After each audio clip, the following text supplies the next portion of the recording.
Tenía 62 años, llevaba exactamente un año viuda, y estaba en el aeropuerto de Barajas esperando a mi familia para mi primer viaje en avión. Una escapada a Canarias que me habían regalado mi hijo Antonio y mi nuera Laura para, según ellos, sacarme de la tristeza.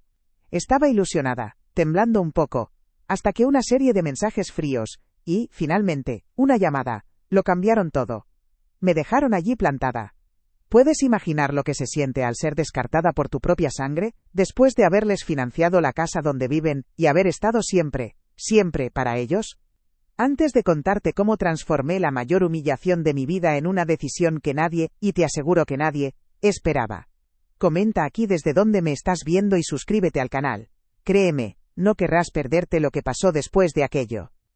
El ambiente del aeropuerto era una fiesta para los sentidos. Familias riendo, niños corriendo con sus pequeñas maletas de colores, parejas despidiéndose con abrazos largos. Yo me sentía parte de todo aquello por primera vez en mucho tiempo. Había comprado una maleta azul, a juego con un pañuelo que me recordaba al mar que íbamos a ver. Me sentía casi como una niña con zapatos nuevos. Hacía un año que mi marido Ricardo se había ido, y ese viaje era la promesa de que la vida podía seguir, de que yo todavía importaba para mi familia. Antonio me había dicho por teléfono: «Mamá, te vendrá genial, ya verás», y yo le creí.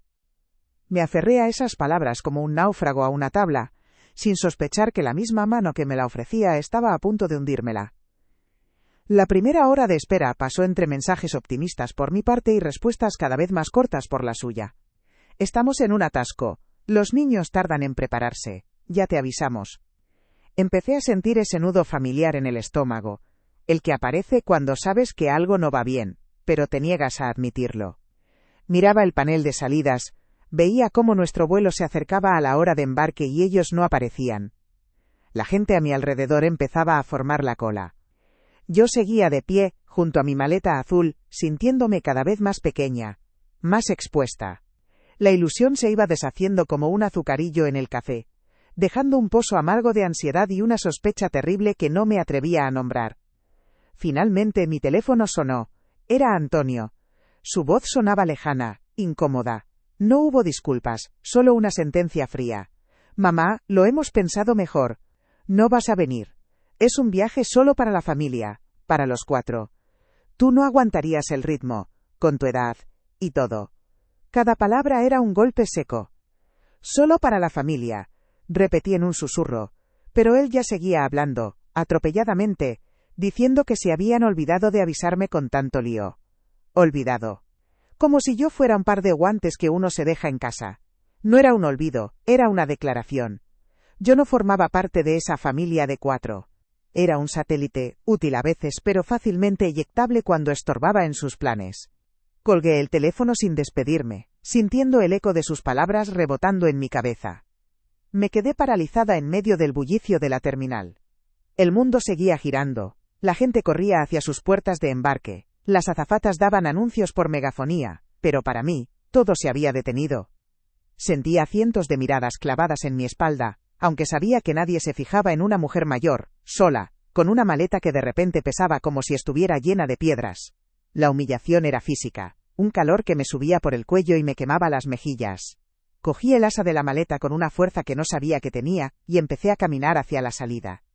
Cada paso era un esfuerzo titánico para no derrumbarme allí mismo, para mantener una dignidad que sentía hecha añicos.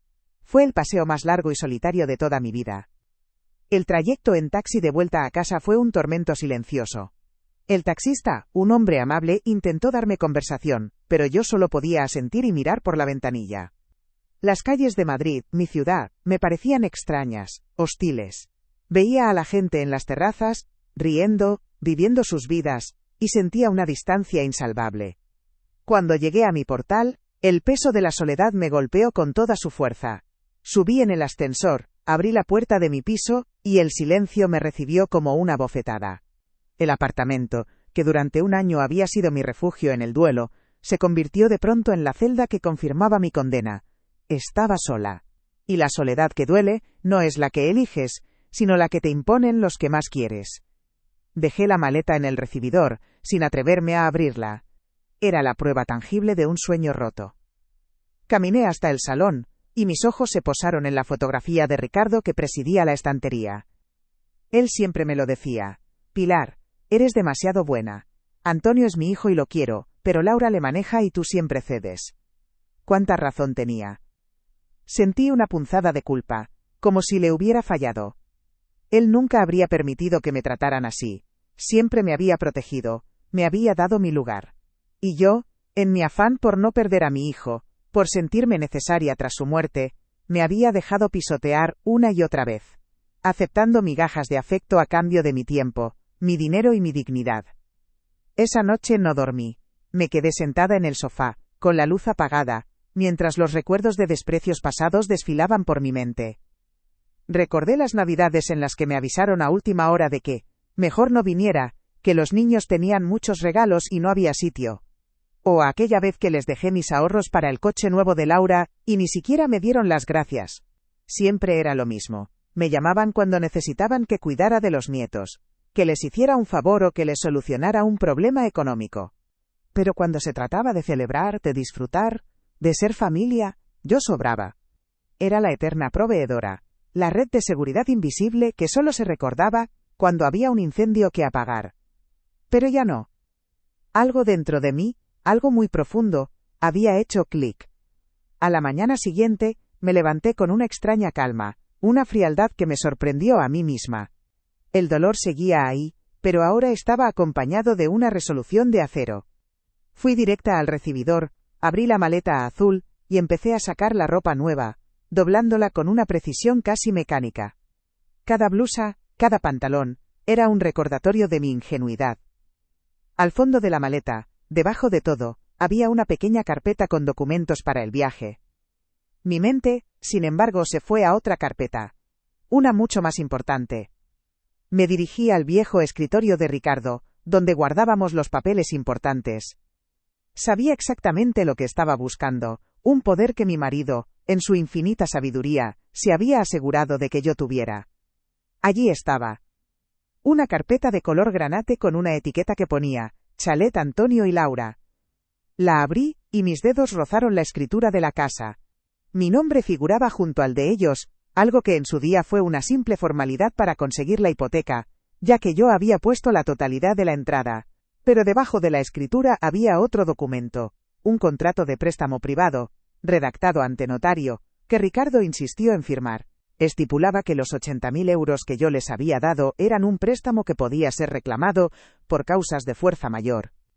En ese momento, mientras el sol de la mañana entraba por la ventana, entendí lo que significaba fuerza mayor. Significaba recuperar mi vida. La guerra no había hecho más que empezar. El lunes por la mañana, con el contrato de Ricardo en mi bolso, marqué el número del doctor Rogelio, el abogado de confianza de mi marido durante más de 30 años. Me temblaban las manos. Era un hombre serio, de pocas palabras, pero inmensamente leal. Cuando le expliqué por teléfono, sin entrar en detalles humillantes, que necesitaba una consulta urgente sobre un asunto familiar, su respuesta fue inmediata: Pilar, vente esta tarde. Haremos un hueco. Colgué y respiré hondo. Era el primer paso. Ya no había vuelta atrás. Estaba a punto de cruzar una línea que yo misma había dibujado con mi sumisión durante años, y aunque el miedo me paralizaba, una parte de mí, una parte que se parecía mucho a Ricardo, me decía que estaba haciendo lo correcto. Por primera vez, iba a luchar por mí. La oficina del doctor Rogelio olía a libros viejos y a justicia. Era un lugar solemne que imponía respeto. Me senté frente a su imponente escritorio de madera y, con una calma que no sentía, le extendí los documentos. Los leyó en silencio, con unas gafas pequeñas en la punta de la nariz. No hizo preguntas sobre los motivos, simplemente analizó cada cláusula. Al cabo de unos minutos que me parecieron eternos, levantó la vista y dijo: Pilar, esto es un contrato blindado. Ricardo era un hombre previsor. Legalmente, tienes todo el derecho a reclamar la totalidad del préstamo. La casa, aunque esté a nombre de los tres, está sujeta a esta deuda. Tú tienes el poder. La palabra poder resonó en la habitación. Yo nunca había tenido poder. Siempre había tenido obligaciones. Aquella confirmación fue como un ancla en medio de mi tormenta personal. Salí de su despacho, sintiendo que el suelo bajo mis pies era un poco más firme. El dolor seguía ahí, pero ahora tenía un propósito. Ya no era solo la mujer abandonada en el aeropuerto. Era una mujer con derechos y con un plan. Caminé sin rumbo por las calles pensando, ¿qué quería realmente? No era venganza. No quería ver a mi hijo sufrir. Lo que quería era respeto. Y me di cuenta de que el respeto no se pide, se impone. Decidí que no iba a seguir siendo el cajero automático emocional y financiero de nadie. Si para ellos la familia era un club exclusivo, entonces yo tenía que fundar el mío, uno donde la única socia fuera yo misma. La decisión estaba tomada. Vendería la casa. Recuperaría mi dinero y con él, mi vida. Al día siguiente, llamé a Teresa, una agente inmobiliaria del barrio, cuya foto sonreía en los carteles de Se vende por todas partes. Era conocida por ser directa y eficaz, justo lo que necesitaba. Cuando le expliqué la situación, omitiendo de nuevo la parte más dolorosa, y le dije que la venta tenía que ser rápida y discreta, su respuesta fue sorprendentemente comprensiva. No te preocupes, Pilar. Estas cosas pasan más de lo que crees. Tengo una lista de clientes buscando exactamente una casa así en esa zona. Déjame hacer unas fotos y creo que no estará mucho tiempo en el mercado. Su profesionalidad fue un bálsamo. Me sentí arropada, como si el universo por una vez estuviera conspirando a mi favor en lugar de en mi contra. Cuando Teresa vino a la casa para hacer las fotos, cada rincón me traía un recuerdo agridulce. Recordé la tarde que pasé con Laura eligiendo los azulejos del baño, creyendo que aquel gesto nos uniría más. Recordé a Antonio pintando el cuarto de los niños, con esa ilusión que yo había financiado. Paseé con Teresa por las habitaciones que yo había ayudado a decorar, pero en las que nunca me había sentido invitada a quedarme.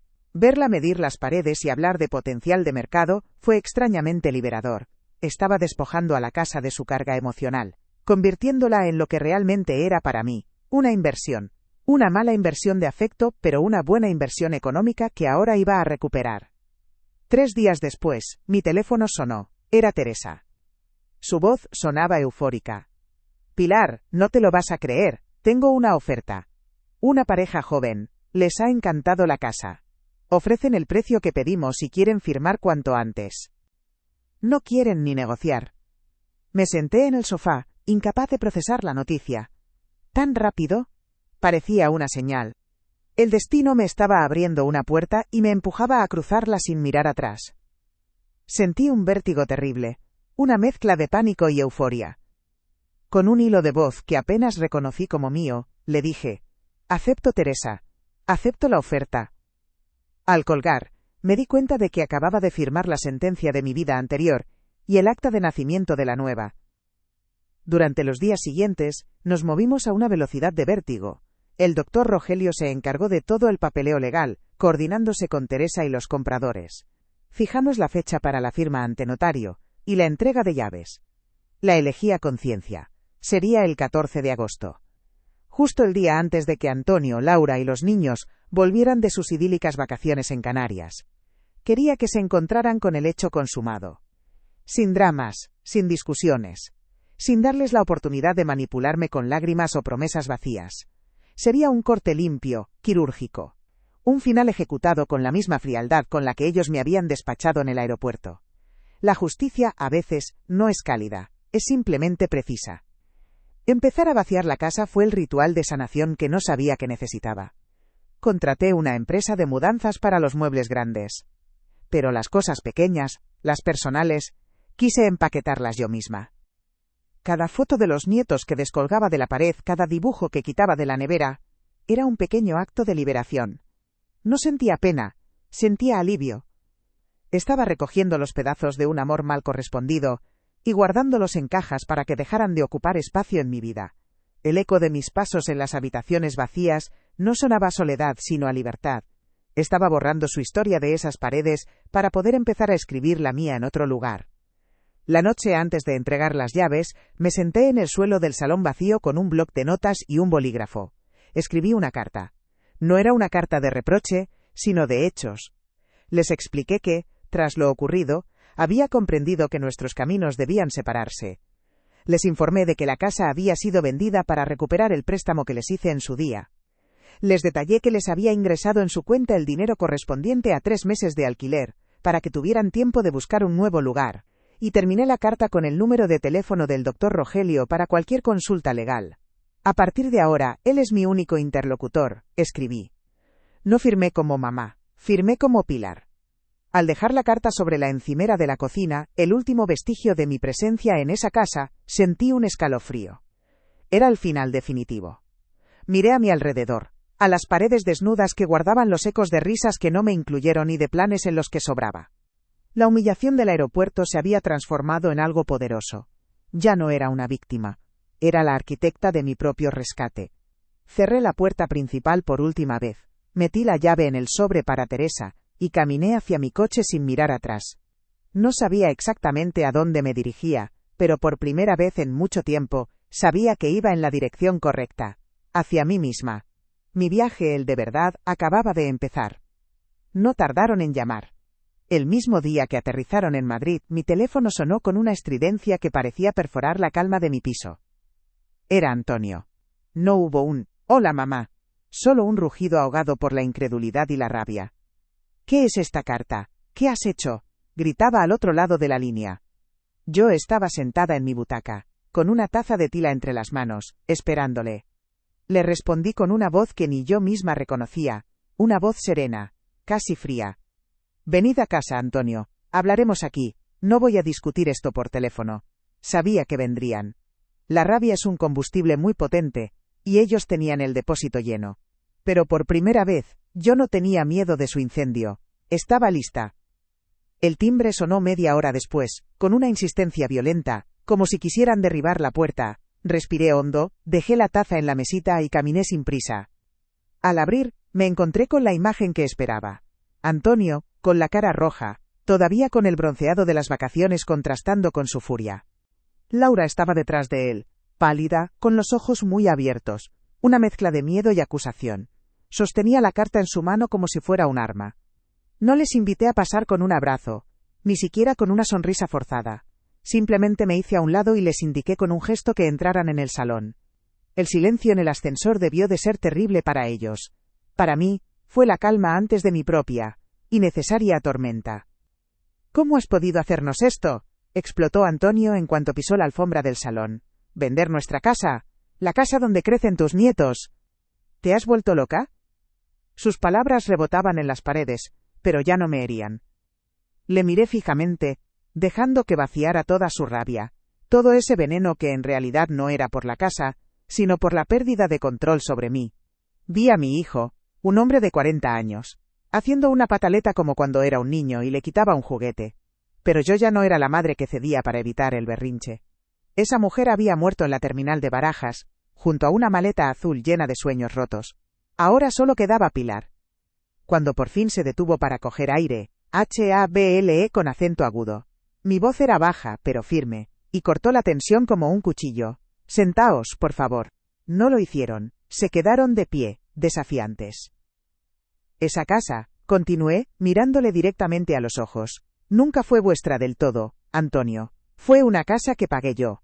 Con mi dinero y el de vuestro padre. Fue un préstamo que os hice con todo mi amor, esperando que algún día me lo devolvierais con respeto. Pero el respeto nunca llegó, solo la conveniencia. Cada palabra estaba medida, cada una era una verdad que había mantenido encerrada durante demasiado tiempo». Su expresión cambió de la rabia a la confusión. No esperaba esa respuesta. Esperaba lágrimas, súplicas, arrepentimiento. No le di nada de eso. «Todo cambió en ese aeropuerto», le dije, y mi voz se quebró un instante, solo un instante, por el recuerdo del dolor. «Mientras vosotros volabais hacia el sol, yo tuve que volver a esta casa, sola, sintiendo la humillación más grande de mi vida. Me dejasteis tirada como un trasto viejo. Ese día me enseñasteis, con una claridad brutal, cuál era mi verdadero lugar en vuestra familia. Y por fin, después de tantos años, lo entendí. Yo no era parte del núcleo.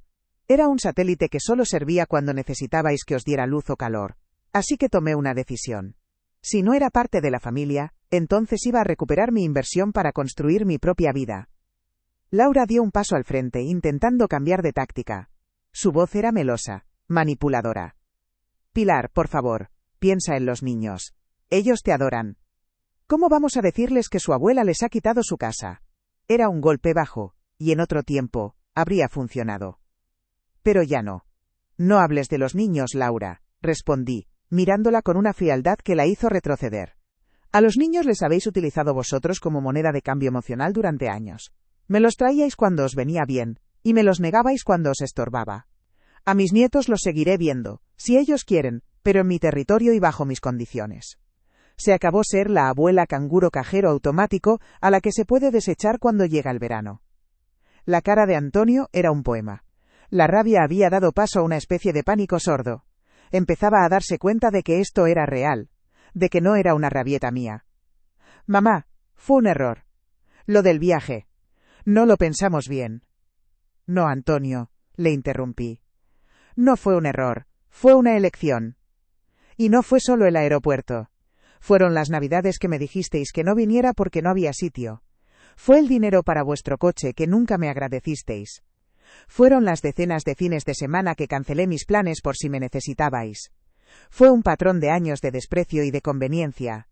El aeropuerto solo fue la gota que colmó el vaso, la que lo rompió para siempre. Vi que iban a empezar a suplicar, a prometer cambios que nunca llegarían, y decidí cortar por lo sano. La casa está vendida, la firma es la semana que viene. No hay vuelta atrás. No os he dejado en la calle, no soy un monstruo. Tenéis en vuestra cuenta el dinero correspondiente a 3 meses de alquiler de un piso similar en la zona. Es tiempo más que suficiente para que encontréis un nuevo lugar donde vivir. No es un acto de venganza, repetí, sintiendo cómo esa frase me daba fuerza. Es un acto de justicia. Mi justicia. La que me he negado a mí misma durante demasiado tiempo por miedo a perderos. Y mirad qué ironía, os perdí de todos modos. Se hizo un silencio denso, pesado. Ambos me miraban como si fuera una extraña. Y en cierto modo, lo era. Era una versión de mí que ni yo misma conocía del todo.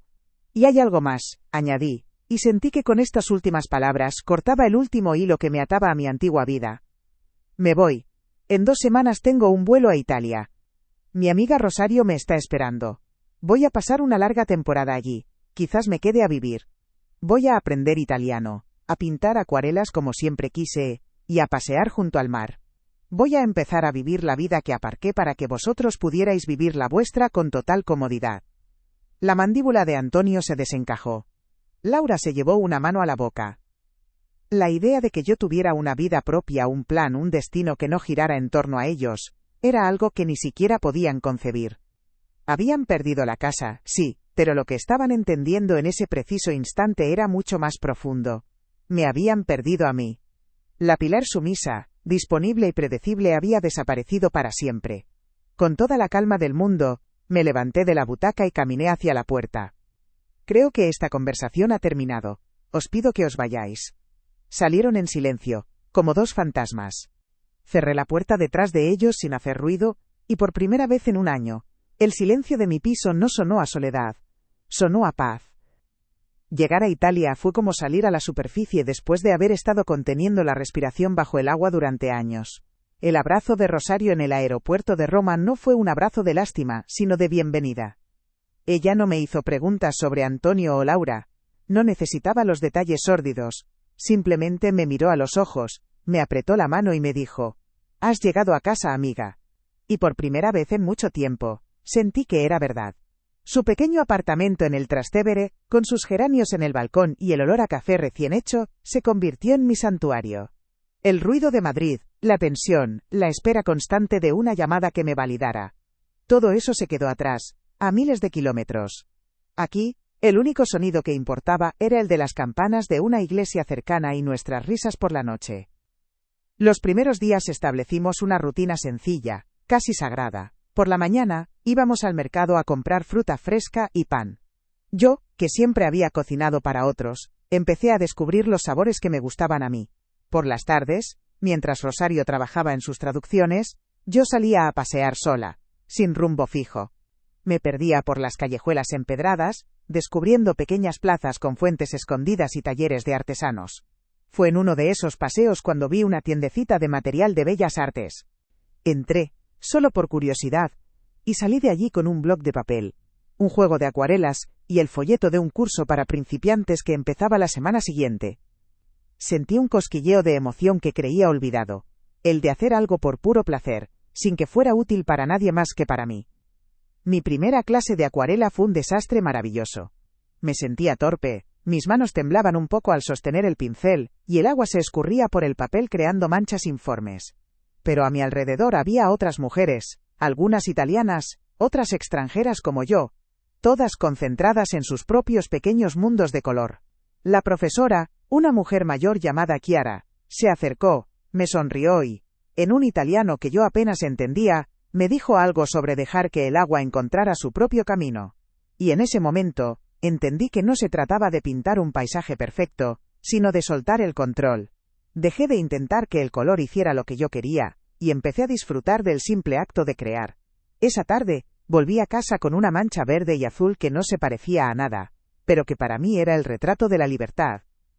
Decidí que era yo quien iniciaría el contacto con mis nietos. No iba a esperar a que sus padres me los pusieran al teléfono como una recompensa o un castigo. Les escribí una postal a cada uno, y les dije que les llamaría por vídeo un día concreto a una hora concreta. Cuando sus caritas aparecieron en la pantalla de mi tableta, mi corazón dio un vuelco. «Abuela, ¿dónde estás?», preguntó Lucía.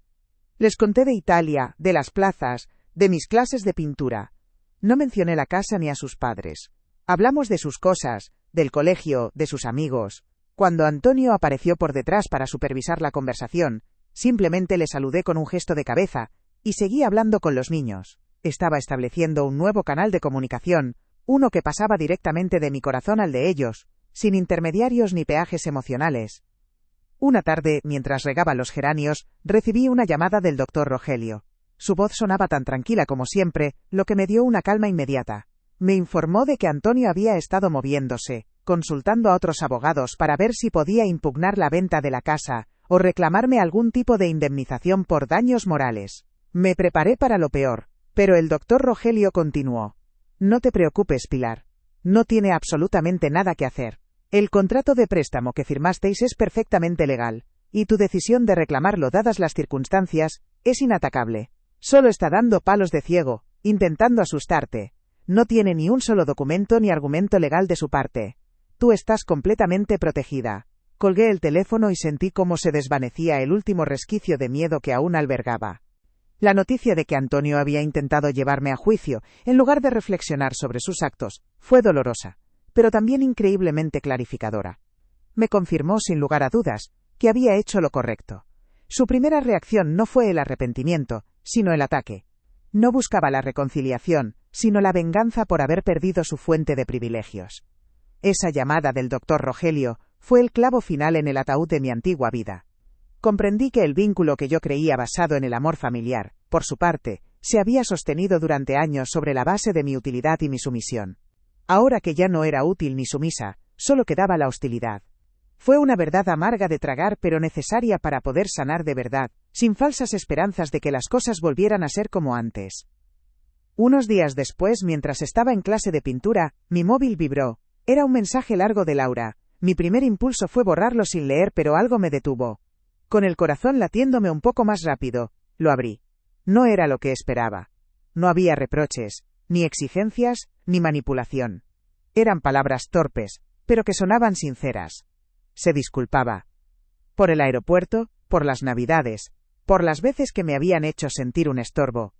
Escribió que verme tomar una decisión tan radical le había hecho darse cuenta de lo mucho que se habían equivocado, de lo por sentado que me habían dado. Terminaba diciendo que no esperaba que la perdonara, pero que necesitaba que yo supiera que lo sentía. No pedía nada a cambio. Fue la primera vez en años que sentí que me veía como a una persona. Leí el mensaje de Laura varias veces, buscando la trampa, la condición oculta. Pero no la había. Era una disculpa pura y dura. No respondí de inmediato. Dejé que las palabras se asentaran, que mi corazón las procesara. Esa noche, se lo conté a Rosario, y ella, con su sabiduría de siempre, me dijo: a veces, la gente solo aprende cuando el golpe es lo suficientemente fuerte como para romperle los esquemas. Tu silencio y tu distancia han sido más elocuentes que cualquier grito. Al día siguiente, le escribí una respuesta corta y sincera. Gracias por tus palabras, Laura. Las aprecio. Necesito tiempo. No era un perdón, ni una promesa de volver. Era un acuse de recibo, una forma de cerrar esa herida sin reabrir la puerta de golpe. Era un límite puesto con amabilidad, pero un límite al fin y al cabo. Mi vida en Roma empezó a florecer. Mis acuarelas pasaron de ser manchas a convertirse en paisajes reconocibles. Capturaba la luz sobre los tejados, el color de las fachadas desconchadas, los rostros de la gente en los cafés. Hice amigas en clase, mujeres de mi edad con sus propias historias, sus propias batallas ganadas y perdidas. Salíamos a tomar un aperitivo, íbamos a exposiciones, hablábamos de libros y de la vida. Descubrí que tenía opiniones, que me encantaba el cine de Fellini, que prefería el vino tinto al blanco. Pequeños detalles que conformaban la persona que yo era, una persona que había estado sepultada bajo las necesidades y deseos de los demás durante décadas. Cada día era un pequeño acto de autodescubrimiento, y me di cuenta de que no me sentía sola, me sentía deliciosamente libre en mi propia compañía. Una tarde, sentada en un banco del Jardín de los Naranjos, con una vista espectacular de la ciudad, me puse a pensar en la mujer que había sido solo unos meses atrás, aquella Pilar asustada, humillada, que se sentía invisible en medio del bullicio de un aeropuerto. Parecía una persona de otra vida, el dolor de la traición de mi hijo seguía ahí, en un rincón de mi corazón, pero ya no era un dolor que me paralizara, se había convertido en una cicatriz, un recordatorio de la lección más importante que la vida me había enseñado. El amor propio no es egoísmo, es supervivencia, y yo, a mis 62 años, por fin estaba aprendiendo a sobrevivir, no para los demás, sino para mí. Estaba construyendo un futuro, donde mi paz no era negociable, y ese futuro, visto desde aquella colina romana, se antojaba brillante y lleno de color. El tiempo en Italia tiene otro ritmo. Los meses pasaron, y yo dejé de ser una visitante en casa de Rosario, para convertirme en una habitante más de aquel pequeño pueblo costero al que decidimos mudarnos. Encontré un apartamento diminuto con un gran balcón que daba al mar, un lugar que olía a sal y a pintura fresca. Lo llené con mis cosas, mis acuarelas, mis libros y, por primera vez, con mis propias reglas. Ya no había un silencio que pesara, sino una calma que yo elegía. Mis días se llenaron de paseos por la playa al amanecer, de charlas con mis vecinas en la panadería, y de horas enteras en mi balcón, intentando capturar en el papel los 1000 tonos de azul del Mediterráneo. Estaba construyendo, ladrillo a ladrillo, un hogar dentro de mí misma. Una tarde, mientras limpiaba los pinceles, el teléfono sonó. Era un número de Madrid que no tenía guardado. Dudé, pero algo me impulsó a contestar. Era Antonio. Su voz sonaba distinta, despojada de la ira y la arrogancia de la última vez. Sonaba cansada, casi rota. Me dijo que había empezado a ir a terapia, que hablar con un profesional le había hecho ver el patrón de egoísmo y desprecio que había mantenido durante años, no solo conmigo, sino en muchos aspectos de su vida. Y entonces, pronunció las palabras que yo creía que nunca escucharía. Lo siento, mamá. Te pido perdón. No por la casa, no por el dinero. Te pido perdón por no haberte visto, por no haberte respetado. Te fallé. No hubo excusas, solo una confesión cruda. Me quedé en silencio, escuchando el sonido de las olas a lo lejos. Su disculpa no borraba el dolor, no deshacía la humillación del aeropuerto, pero era un bálsamo sobre una herida que yo creía que nunca dejaría de supurar. Le dije que agradecía su llamada, que sus palabras eran importantes para mí, pero que necesitaba tiempo. El perdón no es un interruptor que se pulsa. Le expliqué que la Pilar que él conoció ya no existía, y que, si queríamos tener algún tipo de relación en el futuro, tendría que ser con esta nueva mujer, una que tenía límites muy claros. Colgué el teléfono sintiendo un extraño equilibrio entre la tristeza por todo lo perdido, y una pequeña, muy pequeña, llama de esperanza por lo que, quizás, se podría llegar a construir sobre las ruinas. Unos meses después, Antonio vino a visitarme a Italia. Fue idea suya. Se quedó en un hotel del pueblo, no en mi casa. El primer encuentro fue en una pequeña cafetería junto al puerto. Hablamos durante horas, con una honestidad que nunca antes habíamos tenido. Me escuchó de verdad, sin interrumpir, sin justificarse. Vio mi pequeño apartamento, mis acuarelas colgadas en la pared, conoció a mis nuevas amigas. Creo que fue entonces, cuando comprendió que mi vida ya no giraba en torno a él, que yo era una persona completa sin su presencia. Y esa comprensión, en lugar de alejarlo, pareció acercarlo desde un lugar de respeto. Fue un viaje corto, pero sentó las bases de una nueva dinámica, una en la que yo ya no era un satélite, sino un sol con su propia órbita. Con mis nietos, la relación floreció a distancia. Mantenemos nuestras videollamadas semanales, donde me enseñan sus dibujos y yo les enseño mis acuarelas. Para sus cumpleaños, les envío regalos que tienen que ver con la creatividad, con descubrir el mundo. El verano pasado, vinieron con Laura a pasar una semana aquí. Ella y yo pactamos las reglas de la convivencia con una madurez que me sorprendió. Fue una visita tranquila, llena de helados, castillos de arena y risas. No hubo tensiones ni reproches. Laura me observaba a veces, creo que intentando entender a la mujer en la que me había convertido. Vi en sus ojos una especie de respeto temeroso. Había aprendido, por las malas, que mi afecto ya no era incondicional, sino que dependía de la reciprocidad. La comunicación con Laura se ha mantenido en ese terreno de cordialidad respetuosa. A veces me manda fotos de los niños en el colegio o en el parque, sin pedir nada a cambio. Un simple, mira qué guapos están. Y yo le respondo con un, preciosos, dales un beso de mi parte.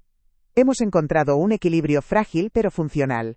Ella sabe que la puerta de mi vida no está cerrada del todo, pero que tampoco está abierta de par en par para que entren y salgan a su antojo. Sabe que para cruzar el umbral hay que llamar primero, y sobre todo, hay que haberse limpiado los pies de cualquier rastro de egoísmo o conveniencia. Es una paz extraña, una paz armada, pero es mucho mejor que la guerra silenciosa en la que vivíamos antes. Hoy, cuando me miro al espejo, veo las arrugas de mis 63 años, pero también veo algo más. Veo una chispa en mis ojos que llevaba décadas apagada. La mujer que me devuelve la mirada es una mujer que ha conocido el dolor más profundo, el del abandono de un hijo, pero que ha sabido transformar ese dolor en fuerza. Es una mujer que disfruta de su propia compañía, que no necesita la aprobación de nadie para sentirse válida. Una mujer que ha aprendido a decir no, sin sentir culpa y sí, con verdadera alegría. Ya no soy la sombra de mi marido, ni el apéndice de la familia de mi hijo. Soy simplemente Pilar. Y por primera vez en mi vida, eso es más que suficiente. Es todo. A veces, mi mente viaja de vuelta a aquel día en el aeropuerto de Barajas. La imagen de mí misma, sola junto a mi maleta azul, ya no me produce esa punzada de humillación. Ahora la veo con una especie de ternura compasiva. Pienso en esa pobre mujer asustada y me dan ganas de abrazarla y decirle al oído: tranquila, no lo sabes todavía, pero este es el primer día del resto de tu verdadera vida. Aquella humillación pública fue, paradójicamente, el acto de liberación más profundo que pude experimentar.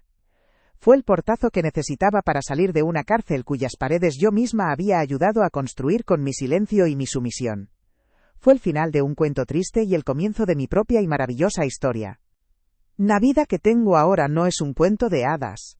Hay días en los que echo de menos la idea de la familia unida que siempre soñé, pero he aprendido que la paz mental es más valiosa que cualquier fantasía. Mi relación con Antonio y su familia se está reconstruyendo, muy lentamente, sobre cimientos completamente nuevos, los del respeto, la honestidad y los límites claros. Ya no soy un recurso que se da por sentado, soy un destino al que eligen viajar, y en ese cambio reside toda la diferencia. El amor sigue ahí, pero ahora es un amor adulto, un amor que entiende que para querer a los demás, primero tienes que quererte y respetarte a ti misma por encima de todo. Es la lección más dura, pero también la más importante, de toda mi vida. Si crees que toda mujer merece respeto, y que nunca es tarde para empezar de nuevo, por favor, comparte este vídeo. Tu historia, o la de alguien que conoces, puede ser la inspiración para otra persona que se siente atrapada. No te olvides de suscribirte para encontrar más relatos sobre coraje, límites y reconstrucción. Gracias, de corazón, por haber escuchado mi viaje. Gracias por haberme acompañado en este camino de vuelta a mí misma.